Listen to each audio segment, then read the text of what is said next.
I've been called a lot of things in my life, cowboy, sheriff, troublemaker, but never, not once, a thief. So when I heard Mrs. Sterling shriek across that polished stable yard, I wanted an immediate search of her belongings. Now my blood went cold. The so-called object was a $20,000 Rolex. The suspect, my 17-year-old daughter Maya, she'd been mucking stalls for $5 an hour all summer. And when Sterling demanded Maya, God bless her, stood her ground. I told you no. That word cracked through the air harder than any riding crop. Sterling's face, usually set in stone, nearly came apart. She only saw insubordination. And when she reached for her phone, thumb trembling, I knew she was about to play her trump card. Fine. You want to play tough, she hissed. The irony. The real authority she was dialing was sitting 20 yards away on a quarter horse named Whiskey, watching from the shade. The Royal Hooves Equestrian Club likes to flaunt its pedigree. Their white vinyl fence costs more per foot than my first pickup. On their side, lawn so green it looks spray-painted. On mine, honest red clay dirt that sticks to your boots and doesn't lie about where you've been. I was technically off duty, promised Maya I'd give her space. She was determined to prove she could hold a job without her old man hovering. So I hung back, letting the heat waves dance over the parking lot, hiding behind a giant oak tree straddling the boundary line. Their stables looked like cathedrals, all brass fittings and marble floors. But Maya didn't care about appearances. She just wanted to save up for her first car, working harder than any purebred in those stalls. She was near the grooming bay's, shovel in one hand, muck bucket in the other. 17, sweating through her shirt, not afraid of dirt or hard work. I watched her pause to wipe her brow. That's when Sterling stormed out of the climate-controlled clubhouse, heels rapping out a battle march across the concrete. The woman carried a riding crop for pointing at people, not horses. My gut twisted. I wanted to let Maya handle her own boss, but something felt off. Sterling zeroed in, invading my kid's space, and God, Maya nearly tripped, backing away. Then came the accusation. You stole my Rolex. Maya tried to explain she'd been in the aisle all morning. Sterling wasn't listening. She demanded the watch back, threatening to ruin Maya's life before it ever got started. And then she tried to march Maya off to the tack room alone. She wanted to search a miner's belongings, maybe even her person, without a guardian present, over a missing watch. I could see Maya clutching the shovel, hands shaking but chin up. No, she said. Louder.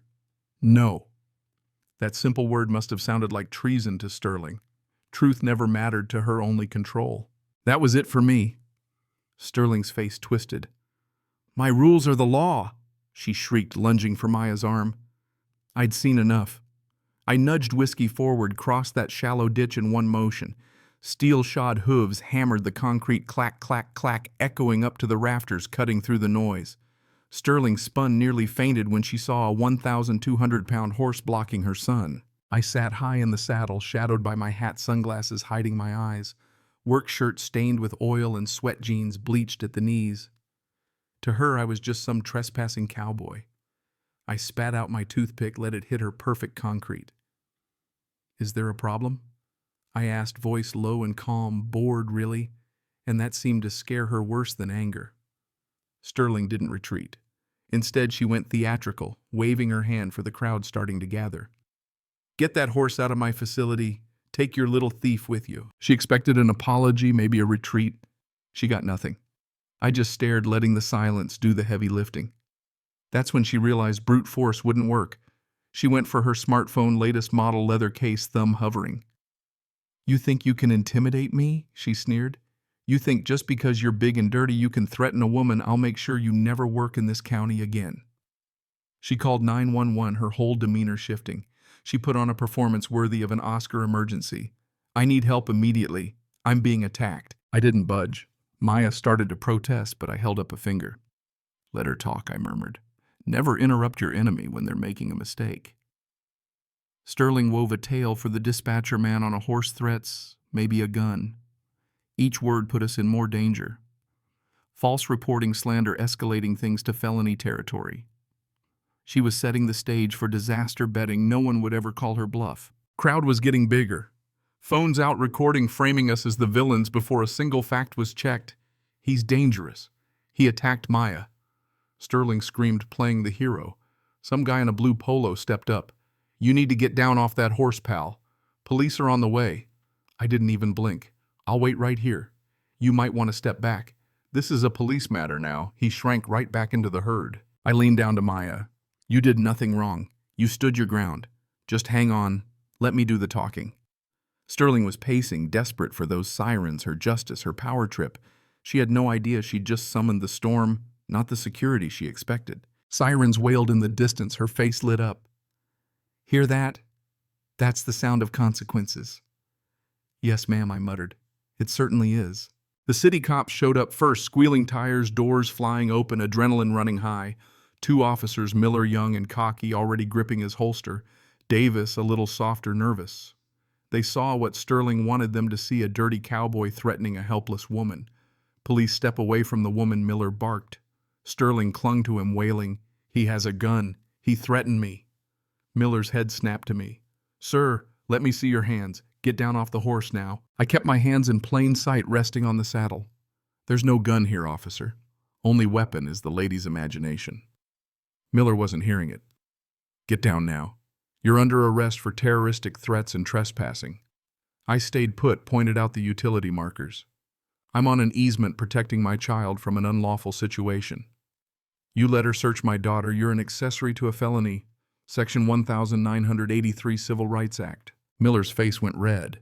He drew his taser finger, trembling. Sterling smirked. "Turn around. Get on the ground." Maya's eyes were pleading. I had to de-escalate. Horse taser, scared cop, scared kid. Bad mix. "All right," I said, raising my hands. I slid off whiskey boots, hitting concrete. I stood a head taller than Miller, broad-shouldered and calm. "You're making a mistake, son. Career-ending mistake. Shut up." He shoved me against my horse, snapped the cuffs on tight. In that moment, I let him believe he'd won. I knew the second those cuffs clicked, the trap closed. Miller started reciting charges, resisting disorderly trespassing loud enough for the crowd. I stayed silent, let the injustice hang heavy. Sterling, sensing victory, strutted over, tapping her riding crop against my chest, hissing, "I always win. Money is the law here." She turned, clawed hand, reaching for Maya.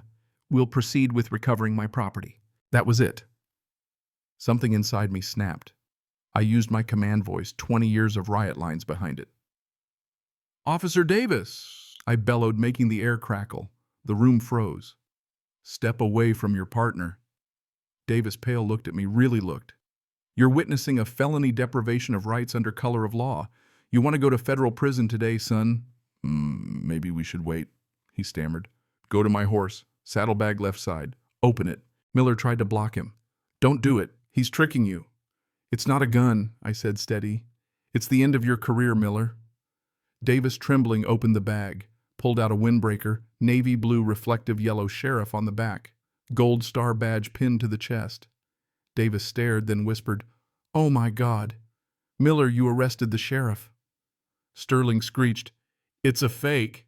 He bought it online." Davis ignored her. "It's real. This is Sheriff Vance, county commander." Just then my deputies arrived, gravel-crunching boots, thundering big men trained for chaos. "Drop the weapon." Sergeant Harrison barked at Miller. Miller's taser clattered to the floor. Davis scrambled to unlock my cuffs. I took my badge, clipped it to my filthy shirt, walked straight up to Sterling, who was now pale and trembling. "You called 911, demanded the law." "Well, Mrs. Sterling, I am the law. Now let's talk about trespassing." Sterling tried to lie, fingers pointing. "He assaulted me." "Did you see that, Miller?" I asked. He shook his head, defeated. He was just sitting there. I turned to Maya, who had watched the whole thing wide-eyed. "Are you okay?" She nodded, finally letting the tears fall. Sergeant Harrison, my rock, snapped to attention. "Secure the scene. Get statements. Read Mrs. Sterling her rights." Sterling, realizing her power had evaporated, began to sob. "You don't understand. I know people I'll sue." I pulled out my phone, hit speaker. "Mr. Henderson, you still on the line?" The club's owner, gruff and authoritative. "I'm here, Sheriff. Mrs. Sterling, you're fired. Effective immediately. Sheriff trespasser permanently." Sterling collapsed, sobbing. Deputies hauled her off. Maya was safe. The nightmare was over. Before we left, deputies searched Sterling's office. The missing Rolex buried in her desk drawer. She'd staged the whole thing, power move, break a young girl for sport. The charges ticked up: fraud, false report, attempted unlawful imprisonment. The wealthy patrons, once Sterling's silent army, now turned away. Back at the ranch, the world felt right again. Maya sat beside me in the truck, silent eyes on the darkening sky. Dad, that lady, she really hated me. She hated that she couldn't control you, I told her. People like that think money's the law, work boots at the bottom. When you said no, you broke her universe. She asked why I let them cuff me, why I didn't end it sooner. Sometimes, Maya, you have to let a bully dig their own hole before you take away the shovel. I took the pain so you'll never have to worry about them again. She smiled finally. You looked pretty cool on whiskey, like a movie. I laughed. Don't tell your mother I rode a horse indoors. The lights of our little house glowed warm against the night. We were home. Justice wasn't about a badge or a gun.